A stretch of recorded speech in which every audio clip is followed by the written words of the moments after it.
অষ্টম থেকে দশম শ্রেণীর শিক্ষার্থী বন্ধুরা সবাইকে অনেক ধন্যবাদ। আজকে তোমাদের আমি পরিমিতি অধ্যায়ের ত্রিভুজ সংক্রান্ত এমসিকিউ যে আসে সেটা একটু আলোচনা করব। তোমরা একটু মনোযোগী হলে খুব সহজে বুঝতে পারবো। তো দেখো, আমি একটা সমস্যা অলরেডি লিখছি। সেটা হচ্ছে, একটি ত্রিভুজের ক্ষেত্রফল 216 বর্গ সেমি এবং ভূমি 24 সেমি হলে এর উচ্চতা কত? আবার এমনও হতে পারে যে এখানে উচ্চতা দেওয়া থাকলো, এখানে চাইতে পারে ভূমি কত। তাহলে আমরা একটা শিখলে দুইটাই পারবো।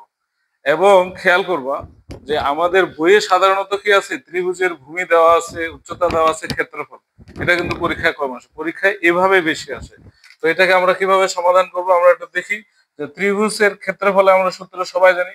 ত্রিভুজের ক্ষেত্রফল কি দেখো, ত্রিভুজ ত্রিভুজ ক্ষেত্রের, খেয়াল করবো, ত্রিভুজ ক্ষেত্রের ক্ষেত্রফল সমান হলো হাফ, আমরা জানি, গুণন ভূমি গুণন উচ্চতা। এখন খেয়াল করবো, এটা আমরা সূত্র জানি, কিন্তু এখানে এখন তথ্য অনুযায়ী তোমাকে কাজ করতে হবে। দেখো এখানে কি দেওয়া আছে, ত্রিভুজের ক্ষেত্রফল। তাহলে ত্রিভুজের ক্ষেত্রফল আমরা কি জানি, হাফ গুণন ভূমি গুণন উচ্চতা। লিখলাম হাফ গুণন ভূমি। খেয়াল করবো, তাহলে ভূমির মান আমার কিন্তু এখানে দেওয়া আছে। ভূমি হচ্ছে 24 গুণন উচ্চতা। উচ্চতা আমার কাছে উচ্চতা অলরেডি আমার চাইছে, তাহলে এই যে উচ্চতাকে আমি রেখে দিলাম, ইকুয়াল হাফ গুণন ভূমি গুণন উচ্চতা, ইকুয়াল হলো ত্রিভুজটার ক্ষেত্রফল হলো 216। এবার দেখো, তাহলে এখানে আমরা 2 দ্বারা 24 কে কাটাকাটি বা ভাগ করতে পারি, তাহলে এখানে উত্তর হচ্ছে 12 গুণন উচ্চতা ইকুয়াল হলো 216। তাহলে দেখো, এই গুণ, বামের গুণ ডানে গেলে কি হয়, ভাগ হয়। তাহলে উচ্চতা ইকুয়াল হলো 216 ভাগ হলো 12। তো আমরা যদি ভাগ করতে অসুবিধা হয়, এমসিকিউ সময় ক্যালকুলেটর ইউজ করবো, তাহলে খুব তাড়াতাড়ি হবে। তাহলে দেখো, 216 ভাগ হইলো 12, তাহলে আমাদের চলে আসলো কত, 18।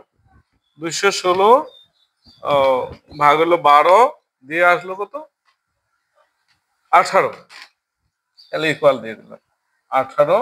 আর এই যে সেম, দেখো তাহলে কত সহজে আমাদের বের হয়ে গেল। এখন এখানে আমাদের যেটা শিক্ষণীয় বিষয়, যে ক্ষেত্রফল দেওয়া আছে, এখানে কিন্তু আমরা ভুল করি, ক্ষেত্রফল দেওয়া আছে, তাহলে সূত্রটা লিখবো বাম পাশে, হাফ গুণন ভূমি গুণন উচ্চতা ইকুয়াল ক্ষেত্রফল।